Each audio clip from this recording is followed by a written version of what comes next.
What up, y'all? It's your boy Geronimo, and we're back again with another video. So, today's the day. I got my bag of controllers. We're gonna go through my controller collection. It's gonna have some retro stuff, some current stuff, some stuff you've actually seen on the channel if you watch some other unboxings. But yeah, come on, let's take a look. So, we're gonna go ahead and start with some of the oldest controllers I have, or at least for the oldest platform. And we're gonna move on to the more recent current stuff. So we'll start out with the OG Nintendo 64 controller. I actually got this and another one, the gray one, I believe. Yep, these two OGs.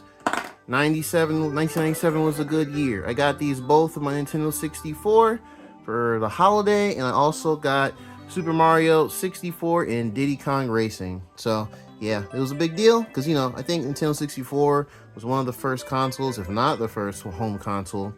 We're gonna have up to 4 controllers on one machine, which was pretty cool. You didn't have to have any other accessories for it. So yep. Oh, and let me know if you grown up, did you ever wrap your controllers crossway, or did you do it like up and down? Up and down. I always did cross wrapping. It just made more sense for me. This was the third-party controller I had. I think it was called the SharkPad Pro 64 2. And yeah, it was clear. I thought this was really cool. It was a kid because, you know, I actually used this one a good amount. As you could probably tell, the thumbstick is gone. This one I remember wasn't like a really good rubber one. Well, not rubber, but it wasn't as good of a plastic like the official Nintendo 64 controller. So it broke after a while. Pretty sure that's from either Super Smash Brothers or all the Mario parties. But yeah, I like this controller. It was the first time I saw it had auto and slow. I think this is more like the turbo button, more or less. Yeah, it was decent, you know. Definitely the controller you hand to your friend or your cousin that comes over, so they don't use your main controllers. That's the Z button, the red Z button, and of course the port for the controller pack. It was always interesting. And I do have a fourth controller. This one I got much later, actually. This one I got when I was in college time. I got this one because it's discolored, unfortunately, but you know, it was used. I don't know if it picks up in the camera here, but yeah, so this one was a hand-me-down, not a hand-me-down. I picked it up at like a mom and pop shop, and it got the job done. It's you know, it's got the loose analog stick thing going on. There are so many different malformed like analog sticks for this console back in the day. Like, it really depended on how worn it got. And as you can see, you might be able to see it. Yeah, just loose. This was a controller we only got because we needed a fourth one at the time, and that was during that time in college, at least for a lot of my age group back then. We were kind of rediscovering our nostalgic consoles. So everybody was playing GoldenEye or Mario Kart 64, or Smash Brothers, or even Mario Party. So that was the fun times for sure. Let's see what else we have here. Here we go. GameCube controller. This is actually one of my original ones I got. GameCube was probably one of 2 consoles I got like around launch, and yeah, I got handwritten written stuff on it. But yeah, this is the original purple one I got. This was 2001, and yep. So for those of you all getting, you know, Nintendo Switch 2, and you're gonna take advantage of the GameCube Nintendo Switch Online app to play those games like Soul Calibur and whatnot, Soul Calibur 2, then yeah, this is the one that it's modeled after, except it's wireless and it's got some extra buttons at the top. But yeah, long cable, well, decently long for the time, but you know, that's pretty much how it was. The Wavebird, aka probably the original gangster of wireless controllers back in the day. Now this one's dirty, I do apologize for that. I haven't used it in a long time. It's actually there's some issues with it. God, gosh, I think it just needs to be cleaned. Like, not just on the surface, but I think it needs to be opened up and cleaned overall. But yeah, this was one of the wave birds I had. I used to have a couple more, but those are, I don't have them anymore, unfortunately, due to reasons. But yeah, so yeah, this one had, I believe, 16 channels? Yes, these numbers are here. You basically had a plug. You plug it into the GameCube, and it was like a little square, and you plug it in there like that. And once you do that, you know, you can set it. You can set the number on the wireless receiver, and as long as the numbers match, you can use it to connect. And yeah, it was like no latency at all. It was very responsive. The only thing that they had to take out for this back in the day is this does not support Rumble. Does not support Rumble. So yeah, but the battery life was fantastic. It took oh shoot, there's actually one in here. What the heck? That's a really old battery. But it would take 2 AA batteries, and these will last you so long. I don't even know what the actual official battery life is, but it was so long, bro, so long. And I wrote my name on the top there because there's a time when I would take this controller to some tournaments when I played like Smash Brothers Brawl and whatnot. But yeah, GOAT, love this. A lot of great memories. This is the white GameCube controller. Oh, this is also a bit dirty. But I got this one much later, and I believe Nintendo released this one. I believe they released it, I think, around the Wii time or the Wii U. No, definitely wasn't the Wii U time. I believe it was the Wii, because you know Nintendo was all about the color white during that era with the Wii and DS. But yeah, this is like a reproduction, a re-release of the GameCube controller. They pretty much re-released it in some capacity just about every generation since the GameCube. But it's all white. The thing that was cool about this one compared to the original is it had a really long cable, like really long. Like you see, I'm still grabbing it. Really long cable. So this was awesome. Yeah. So other than that, yes, this one is still in great shape despite its wear and tear. I will be cleaning this bad boy up soon though, because when I get my Switch 2 for the GameCube NSO app, I will be using this bad boy with the adapter. So yeah, that's pretty much that for that era. What else is next here? Ah, yes, of course. The Wii Remote, or Wiimote. This is the Wii Motion Plus one. I actually had a couple of different ones over time. I had a white pair. Like I gave them away, or actually I gave it back to a friend of mine when I had a Wii. But I went ahead and got these myself, because if you have a Wii or Wii U, you gotta have a Wii remote and a nunchuck for certain games. Now I'm not left-handed, so I will play it like this. This is how I played the Metroid Prime trilogy, No More Heroes 1 and 2. What other games I play like this? I think those are the main games, really. I think I did a little bit of Sonic Colors with these back in the day. But yeah, still a great set of controller. Definitely a bit odd back in the day, because Nintendo, when they advertised, you can use it on its side, and it kind of replicated being equivalent to like a NES controller, or an NES, or a Nintendo Entertainment System, however you all call it, wherever you're from in the world. So yeah, and these are still very sturdy, still very good. I have the rubberized grip around it. It gives a good feel in the hands. And this one also took AA batteries. And there's a red sync button down there because it's just wireless. And yeah, of course, the nunchuck. The nunchuck gave you, you know, the analog stick. You have your shoulder button. This is the C button, which was a neat thing because the GameCube did not have a C button. It just had the C stick. That was the yellow stick. And yep, that's Z trigger. Yep. Oh yeah, and in the back of the Wii remote, this is not a Z trigger. This is the B button.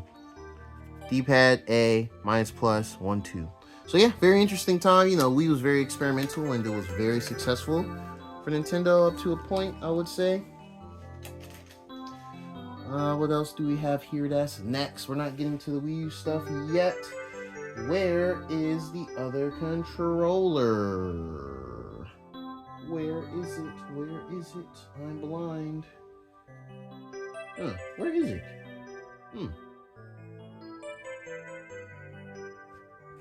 Oh, here it is. Alright. Xbox 360 controller. Now, interestingly enough, I've had about 3 different Xbox 360s in my life for various reasons. Now this one, I actually got this used last year at a mom and pop shop. And it wasn't necessarily planned, but it was more so I was looking for something else, and I saw they had an Xbox 360 there. And yeah, I got it for a pretty good deal because there's certain games from that generation, the 6th generation, or no, I'm sorry, the 7th generation, where there's just a lot of licensed games that are not really going to get re-released in the future. Not even on PC in official capacity. You might be able to, you know, emulate them if you have the image file or the ISO file of the games. But yeah, some will laud this as one of the greatest controllers of all time. And honestly, I'm in that category too. I would consider that because it has a really good feel in the hand. It's a leaps and bounds an improvement over the original Xbox controller, which I used to have. I don't have it anymore, so I'm just talking about current collection here. And yep, got your left stick, right stick, the D-pad. Now this D-pad was never really anything to write home about. Most people, when they talk about this being the greatest controller, it's tied to some really key games of the era, like the Halo 3. You know, Gears of War was born on the Xbox 360. The Forza games became, you know, more popular than, I think, Forza 2, Forza Horizon 2, things like that. And yeah, just other, you know, third-party games, a lot of shooters, a lot of action games, sports games, of course, A, B, X, Y, LB, RB as far as the bumpers, and then L and R as far as triggers. This also takes AA's, as you can see I got them in there, but you can also get a battery pack and a rechargeable pack where you pretty much connect it to this proprietary connector here, and you can plug it in with a USB type A to the console or PC if you do that, because you can still use it on your computer as well. You might need some software for it depending on the support. And of course the Xbox button there. This is back button. This is start button. And oh, and this is a sync button for if you want to sync it to the Xbox 360 console itself, right there. So yeah, goated. I'm glad I got another one of these, honestly, because I needed one for that 360. Okay, so I believe this is Wii U time. Wii U gamepad. I still got the bad boy. It's still got some juice in it. And yeah, this is the Wii U gamepad. Fisher Price. Oh, hello, there's me in the camera. But yeah, what else needs to be said about the Wii U that hasn't been well documented? Console came out, a lot of third-party support in its first holiday of 2012. After that, console sales fell off a cliff. Third parties just left support at all, like just period. There was like a couple more that came out here and there, but those are really just obligations. But yeah, gamepad still keep up with because, you know, on the Wii U, there's a few key games that really utilized it, like Splatoon. Was really big on Splatoon. I mean, I'm still like Splatoon, but you know, the first Splatoon, you had to be there. You had to be there because you pretty much would use the screen here for your map was on the screen, and you'd use it for interacting with certain abilities or moves, like the special move Ink Strike, where you can point and tap on a part of the map and you can launch a missile strike there and it'll, you know, blow stuff up. But yeah, the gamepad, very, very similar to the Wii hardware, I would say. It's got all the same buttons, except they put the left and right analog sticks at the top, so you kind of did the opposite of what PlayStation does. They don't typically do them like symmetrically on the top. They're usually symmetrically down here in the bottom. But yeah, that's where they are. D-pad. This square is for the NFC reader for the Amiibo. The NFC. I do have a handful of Amiibo here. If y'all want to see those in a separate video, you can let me know. I don't have a ton of them, but I do have some. But yeah, and then of course, the home button, there's a little pinhole for the mic. I don't know if you can see it there. Yeah, there's a little pinhole for the mic. So it was built-in mic. Switch doesn't have that. Switch 2 will, that's good. A power, minus for select, plus for start, A, B, Y, X. You know, you can click in the sticks. L and R, the bumpers. And then ZL and ZR for the triggers. Oh, and then on the top, what else is up here? Now there should be a volume slider there. Let me see if I can.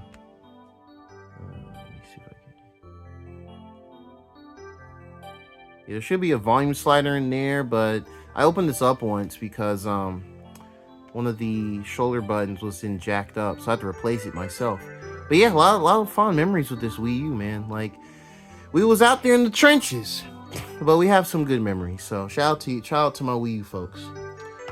Now, of course, with the Wii U, we gotta talk about the Wii U Pro controller.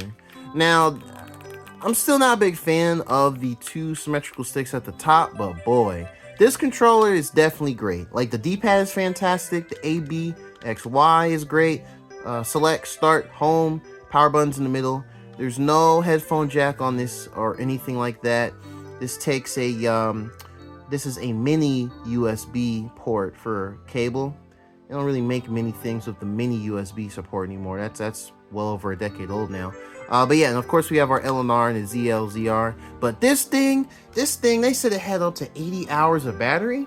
I don't think that's the case, y'all. I think it's way more than 80. Because there are times where I went weeks, I'm talking about a month plus, and never had to charge this.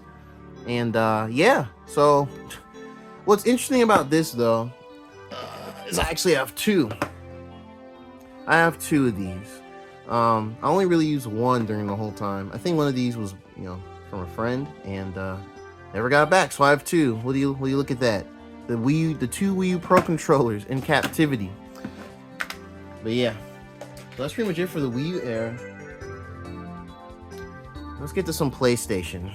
Oh my goodness, these sticks. Oh, this needs to be cleaned. But yeah, this was this was one of my main DualShock 4 controllers for the PS4. And yeah, it's this is the Alpine green color. Depending on how it comes up in the footage, it's gonna probably look more bluish, but in real life, it's a bit more tealish looking. Teal with a very slight edge towards the color green. It's a nice color though. It was like Sony was making a lot of these unique colors, and they will sometimes have them exclusive to certain stores, retail stores here. But yeah, this was great. This is probably gonna be a hot take, and I don't think I've said this much in the channel or just period. But I never really was a big fan of PlayStation controllers. Because the PlayStation 1 and PlayStation 2 DualShocks, while the buttons and stuff were great, I never liked the thumbsticks. The thumbsticks had that kind of soft, kind of not really grippy feel to them, and they were rounded at the top. They're not like these, where they're kind of convex, where you can put your thumbs in here. And of course on the back here, this was a probably a lesser known accessory that Sony released for. This was like, I think they released this in 2020. Like, I think they released this in the year 2020, because I used this. It's basically a back button attachment. That's what they call it. I haven't used it in a while, but essentially, I'm only gonna talk about this because it's just how I use the DualShock. It basically adds back buttons to the back of it. It was a very weird accessory, really weird peripheral. It felt like one of those things of like, cool, but it's been so long. Why are you just now doing this right when you're about to release the PlayStation 5? Yeah, because this was the same year the PlayStation 5 came out, I believe. But it was nifty. You can have up to, I think, 3 different profiles for presets. And this black part here, that's actually an LCD screen, which is pretty cool. So when you had it on, you can actually configure what buttons assigned for it, and that's how I played Ghost of Tsushima, and I play a little bit of Sekiro with that. So you can move around, still heal without having to take your fingers off the thumbstick. So that's really cool. But yeah, it's my only DualShock 4 controller I have right now. I've had some other ones in the past, like the clear one and the white one, but I've sold those. So I keep it around because some games I will prefer to use the back attachment. Okay, so we'll go ahead and get to the Switch. Oh, the Switch. Now, these are my original gray Joy-Con from the 2017 release of the Switch. These are them. These have had drifting issues off and on, but I've been able to keep them clean, so they don't really drift anymore. But I don't use them as much just because I just have them. Now, one thing I will say about the Joy-Con, I'm going to show a few more pairs here. I have not paid full price for any of these other ones, because $80 is a lot. I have the green and yellow Joy-Con. These were part of a bundle for Super Mario Party back in 2018. I believe that bundle, was like $100 because they included the game, included the physical game of Super Mario Party and these Joy-Con. And I did this because I just wanted a second pair of Joy-Con. I really wanted at least one green one. And these still work pretty well. I just, don't use them as much nowadays. The white Joy-Con. These came with the Switch OLED. I got my Switch OLED in, what year is it? 2022? Yeah, I got them in 2022. So yeah, they're white Joy-Con. They look clean on the Switch itself. Nice little black and white panda aesthetic.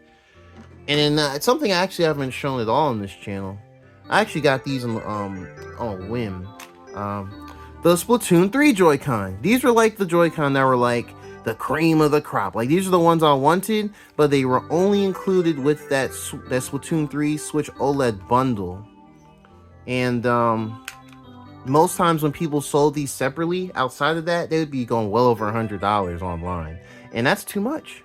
That's just too much. Now, I stumbled upon these on a certain used buy sell application. I won't mention the name, but I found it on there.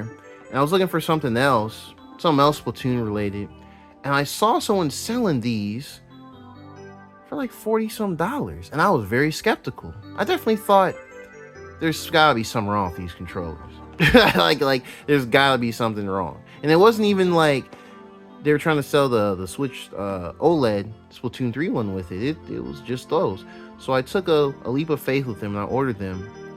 And I got them and they work perfectly. So cool. I got the one pair of Joy-Cons I really wanted. But these are all my Joy-Con. Actually, now that I think about it, I think some of these do just drift, unfortunately. But yeah, Nintendo will get those another day for sure. As far as third-party Joy-Cons are concerned, of course, we have the Hori Split Pad Pro. This is the Pac-Man one. If you see my other Pac-Man unboxing, you should be familiar with these. But yeah, they're good. They attach to the Switch. They add extra width to the console as far as holding it. And proper D-pad. It's a good D-pad. It's a little mushy. A little bit. Not like a ton. But the plastic clickiness is solid.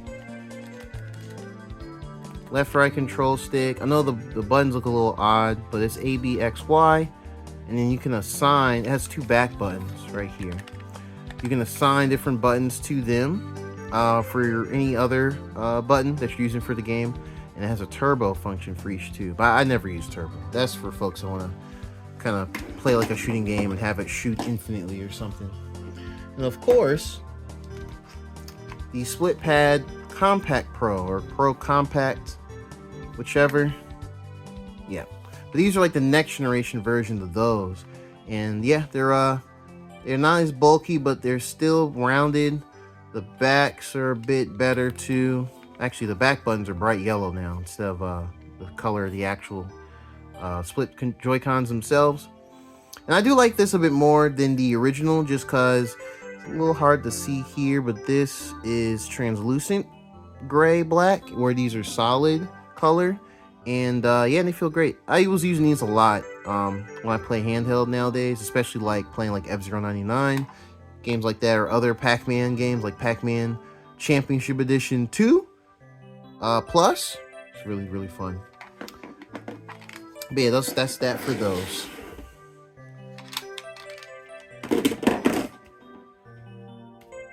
There's my Switch Pro controller, the Smash Brothers Ultimate Switch Pro controller. This is the only special edition Pro controller I have, and this was my main controller for quite a while. Not just for Switch, but also for PC. I'll plug it in with the USB Type-C up there and play it wired. And you can configure the gyro functionality for motion controls, and you can play like Halo with it, which that's how I play Halo at one point, like Halo Infinite. It actually worked pretty well. You have to tweak it, but it actually worked pretty well. And I do still very much love this controller.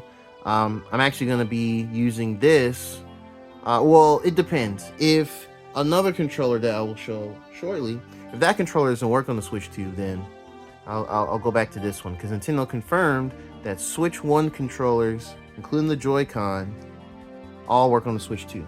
But yeah, this controller is great. It's definitely one of my favorite controllers of all time.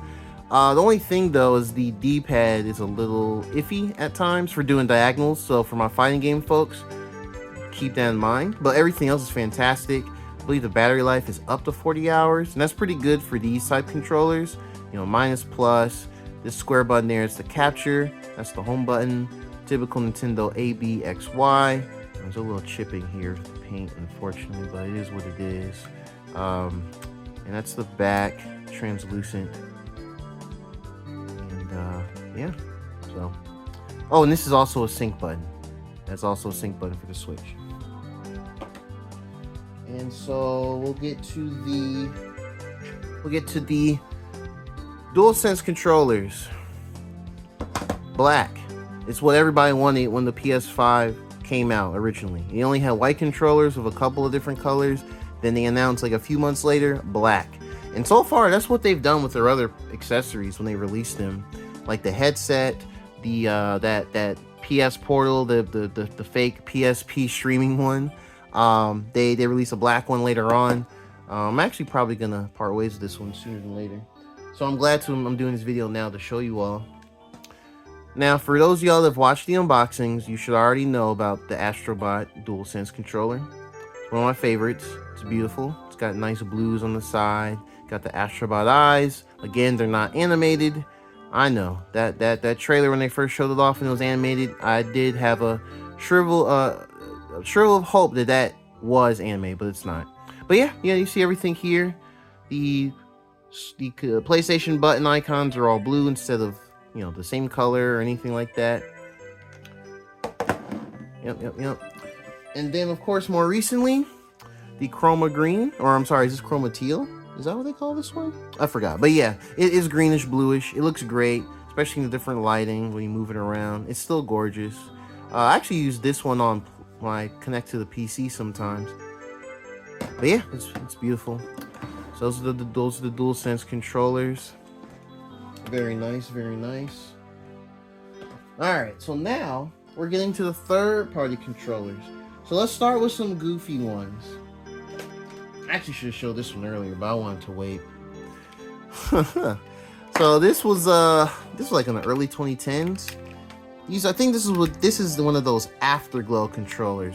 I'm sure for some of y'all, especially when you were going to GameStops back in the early 2010s, you're probably familiar with these controllers. Yeah, Afterglow. Yep, Afterglow. So this one, I believe, had a green coloring.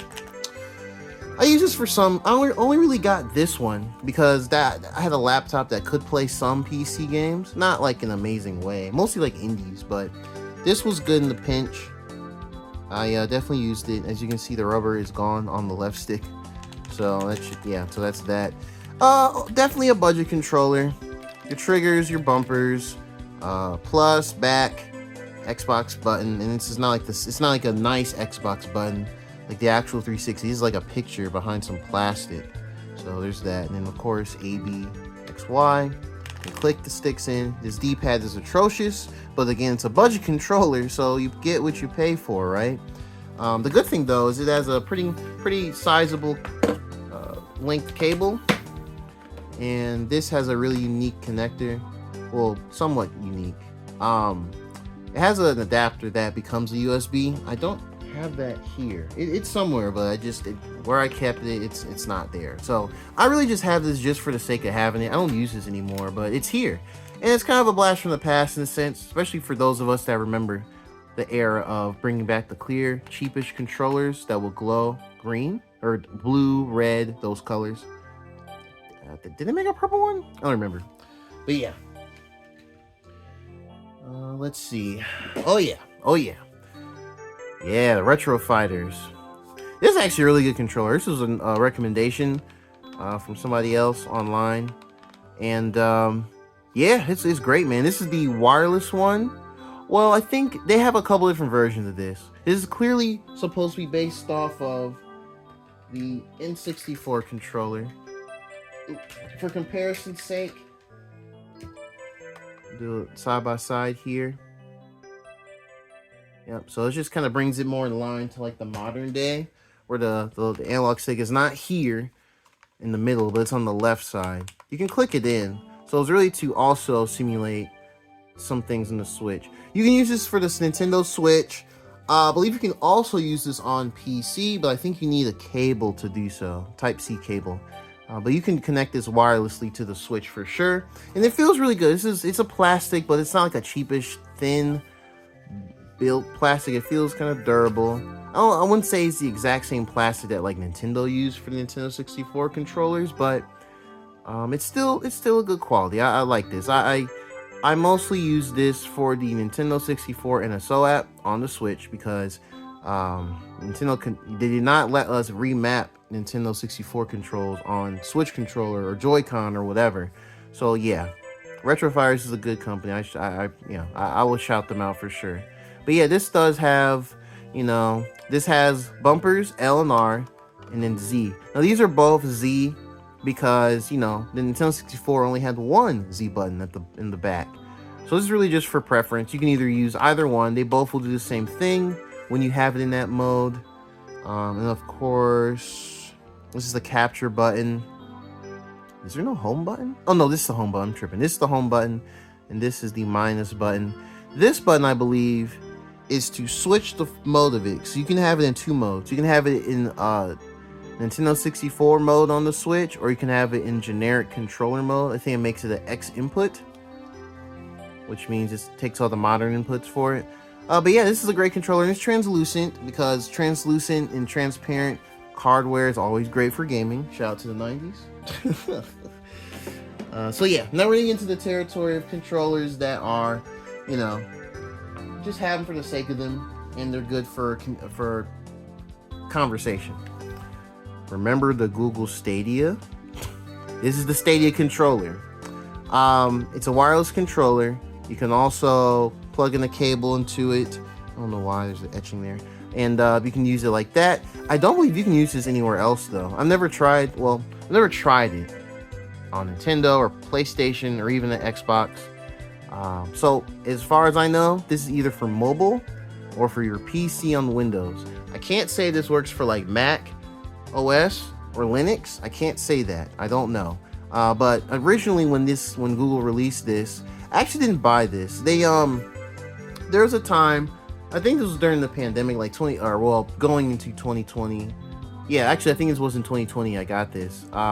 Google was very desperate to get people to use Stadia because they made all these big old oh man, this is gonna redefine gaming, cloud gaming, this and the other. That never happened. So they would, for some of us who were who had Google accounts and whatnot, they would send a bundle out. So they sent a bundle of this and one of those older Chromecast devices you plug into the TV, because you can use the Chromecast and connect this controller to it and on your wireless, and you can sync it from there and just use it. Now, I mean, other than that, it's actually a pretty decent controller. The D-pad is a bit different. It's got curves around each end. But yeah, all the other buttons, what you expect. This is an Xbox format, and then you have your sticks. They're symmetrical like PlayStation. This is the Stadia button, and this is if you're familiar in the Google Android ecosystem, that's the Google Assistant icon. This minus button, I think is equivalent to back. This was supposed to be your options or start button, the three lines here. This one, I don't remember what this button is for, honestly. I do not remember. But yeah, and then we have our L1, R1, L2, R2, bumpers, triggers. Overall, a solid controller. I mean, would I recommend you buy this now, as a third-party controller? That I'm not sure of, because to even use this outside of the Stadia when Google, discontinued it, shocking, I know. You had to go on their website and download a firmware update to convert it into a traditional third-party controller, because before you can only use it connecting to your mobile or Chromecast or anything wireless. It was a kind of a unique controller. I've never seen anything like it before. And of course, during that brief time of the cloud streaming, Amazon also got in there with Amazon Luna, and they made the Amazon Luna controller, which really, to me, this feels like a slightly different build of an Xbox One controller. I actually was using this a fair bit a few years ago. I actually was using this before I discovered 8BitDo, like really, or at least before they started making their Ultimate controllers. But yeah, this is yep. So Amazon Luna, this is their cloud streaming service. I also dabbled in it for a brief time because they really did it. I think they really did it to kind of go against Google at the time, because yeah. But Amazon Luna, believe it or not, is still an existing cloud service. Google closed theirs and never looked back. Amazon still has it. Now, I don't think many people use Amazon Luna, but it exists. And I got the controller. You can only get the controller through Amazon.com when you were a Luna subscriber. And I did a trial, which I think was only like a week. And after that, I canceled it because, you know, it was whatever. But yeah, I like the controller. Now, this controller is decent. I think this retails for like $50. That's kind of a lot, but there are other controllers you can get for $10, $20 cheaper. But overall, it's a solid controller. If you found yourself with this controller, it's a solid controller to use on PC.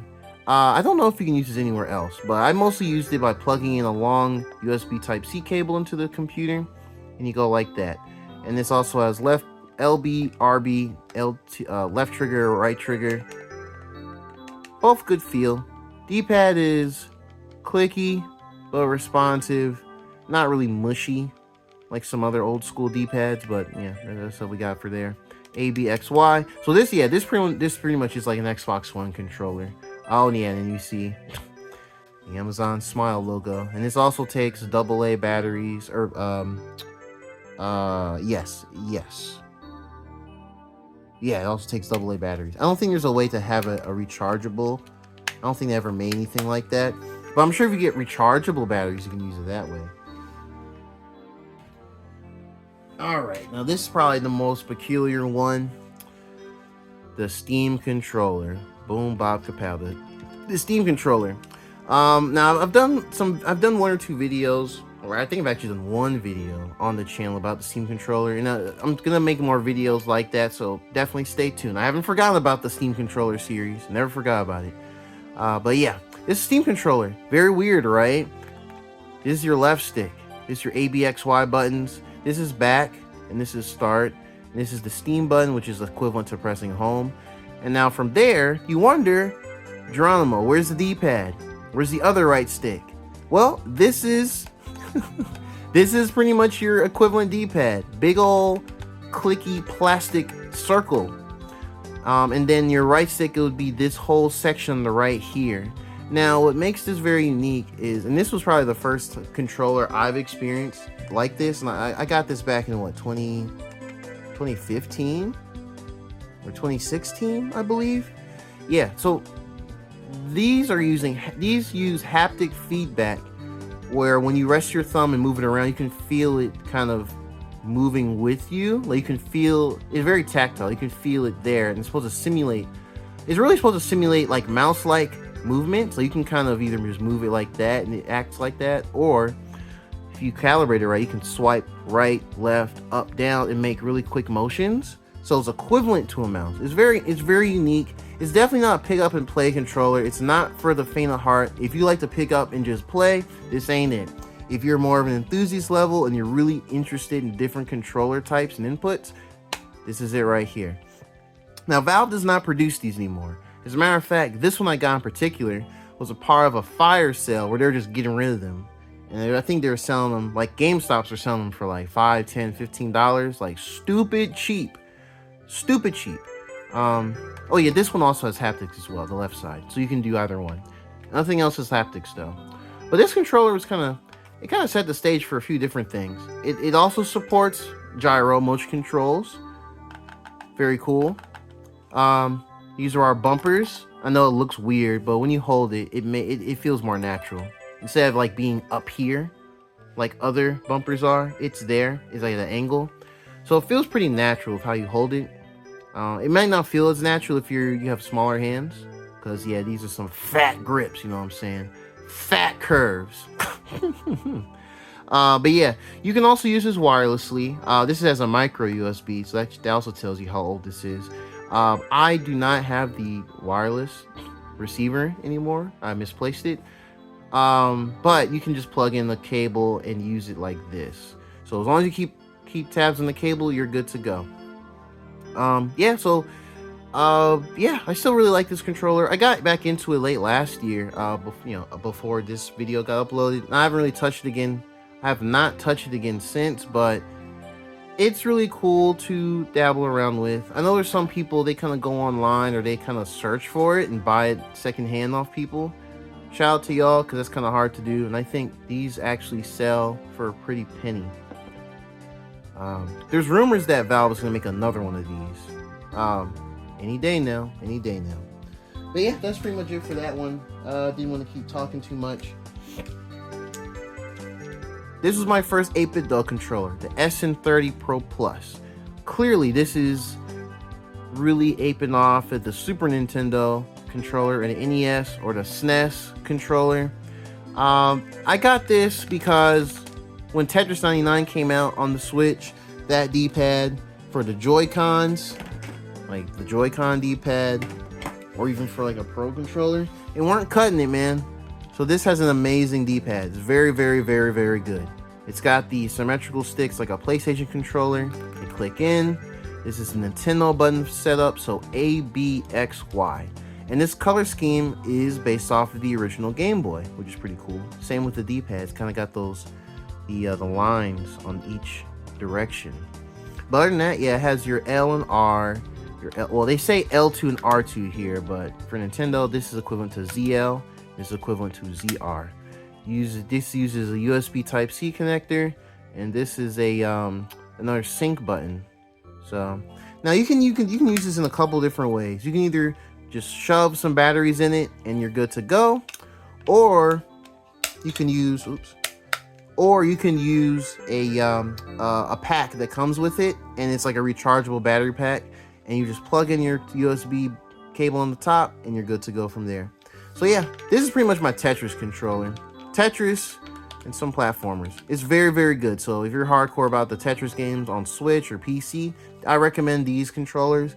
They've made some newer ones since then. Like I think they have the Pro 2 Plus or Pro Plus 2. I know they have those, which are really similar to these, but they also add back buttons down here. This one does not have them. But yeah, it's a really good controller, especially for those that love your symmetrical sticks down here. Definitely recommend it.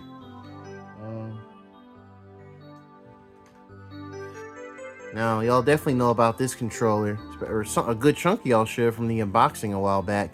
This is the 10th anniversary 8-bit Dull Ultimate Bluetooth controller. And it's got the back buttons. You have the Bluetooth option. You have it there. And you have the 2.4 gigahertz or wireless option there. So it's really good. Yeah, this is like one of the main controllers I use. It's great. The aesthetic kind of reminds me of old school Game Boy. The lighting again won't really show it like that. It looks really gray, but it has a very, very, very subtle, like darker foresty green down here. Very subtle. But yeah, I still love this controller. Definitely starting to show its age though. I see some chipping there, but ABXY, plus, minus, star button, which is pretty much the capture button for a Switch, and then 8-bit Dull's pixelated heart button. Do they even call this anything? We're just gonna call it the home button. That's equivalent to home. And then this button here is for programming, you know, different profiles. You can fully remap and customize the button inputs for per game, and it's stored in the controller itself. So when you tap it, the lights come on indicating which profile you're using, or you can just disable it and there's no lights on. Sync button here, USB, and this does not take batteries. You just have to keep charging it over and over and over. Now, you know, with all these type of batteries, it's gonna wear out over time, but I still enjoy it, so there's that. Last but certainly not least, a bunch of y'all know about this one. Shout out to my unboxing video. Got a lot of support on that one. This is the Black Myth Wukong 8BitDo Ultimate 2C wired controller. Now I did have the wireless one. I don't have it anymore. It's sold. So there's that. If you're wondering that, if you see my previous video. But this one I kept. And this is pretty much the one I use a lot on PC. Between this one, between these two, this is really for if I'm using my Switch at my desk, or if I'm going to use some with motion controls, I use that one. This one is just my default. I just plug in a USB cable up here, USB Type-C, and it's off to the races. So yeah, it's the same button. This is the Xbox button layout. It's not the Nintendo one. So A, B, X, Y, plus, minus, star button. This is equivalent to a capture button. This is the home button. And then D-pad. Another great D-pad. Triggers feel good. I think this controller they released, the triggers are a bit different. They have travel. They're analog. They have travel. But they feel a bit sturdier. And this is the LB, RB, and in these series of controllers, the 2Cs, they added these additional shoulder buttons, which they don't really get in the way. When your fingers are resting on the triggers, you forget they're there. And then of course, there's your bumpers. So they kind of sit in the middle here, and your fingers don't ever really touch them by accident. The only way to program these is you have to, I think, press the button and then also a button. You don't use software to do it. You have to do it manually. And you can only remap this to any of the other buttons on the controller. So you can't use like a mixture of keyboard and controller inputs on PC. But this is a really good budget controller. You only got $30 laying around. I definitely recommend it. And it looks great. Lots of black and red. Cool art design. Black Man Wukong logo down there. Y'all seen the drift. If you see my unboxing, I'm gonna put in the link down below. Capture on your phone. I don't know how iOS works, but for Android, that can be used for capturing the screen or recording. This brings up like a back button menu. This is like a start, and this is for the Backbone app itself, which I rarely use. A, B, X, Y, Xbox button layout. L1, R1, L2, R2. It's a cool little thing. I recommend it as well. Not for full price though. Get on discount. Get on discount. That is my full controller collection. Thank you all for watching. Let me know if you have any other questions about what you saw here about the controllers. There'll be some other unboxings coming soon. Stick around. Like the video. Subscribe. Comment below. What's your favorite controller of all time? Or what's your favorite third-party controller of all time? And yeah, I'll catch you guys for the next video. Peace out.